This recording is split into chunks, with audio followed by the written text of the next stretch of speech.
అప్పుడు సాడ్ అసలు. నువ్వు ఎందుకు చెప్తున్నావు ఇవన్నీ? ఇప్పుడు ఆవిడ నన్ను క్లాస్ పీక్కింది, కూర్చో. ఇంకొకసారి క్లాస్ చెప్పేసి ఆల్రెడీ నేను కొత్తగా ఏం లేదు అనమన్నది కష్టం, అందుకే పిలిచినారా నిన్ను. ఏమైంది? ఎందుకు అంత ఎందుకు? కొన్ని నాకు వేరే ఎమోషనల్ ఎఫెక్ట్ అయింది కాబట్టి అనిపించింది.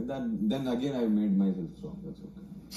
వీడు నామినేట్ చేశాను, నాకు హర్ట్ అయింది. నాకు నేనే చెప్తా ఫస్ట్, క్యాప్టెన్ అదే సారీ చీఫ్ ప్లేస్ లో కూర్చున్నాడని, లేకపోతే నా నామినేషన్స్ వేరే ఉండే యాక్చువల్ గా. నువ్వు కూడా నేను వేరే అనుకున్నా. ఇప్పుడు నెక్స్ట్ వీక్ నామినేషన్ వచ్చిన ఇదే హైలైట్ ఇదైతే ఖచ్చితంగా చేస్తా. మా చెల్లె చీఫ్ గా బెటర్ గా లేదు సీత లేసు లేసు యాక్చువల్ గా నా నాశనం నువ్వు కాదు, నా అందుకని నేను మార్చిన అన్నది.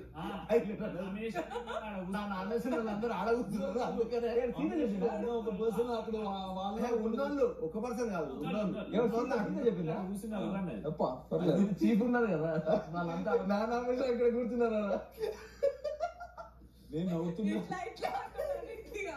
నేనైతే ఇలా ఉన్నాను, నేను వెళ్తున్నా. నేను అంటే అక్కడ నాకు ఒక సాటిస్ఫాక్షన్ ఏంటంటే అదే వాళ్ళు కష్టంలో యాక్టివిటీ నాకు ఇవ్వప్పుడు వినారు కదా, బాగుంటుంది.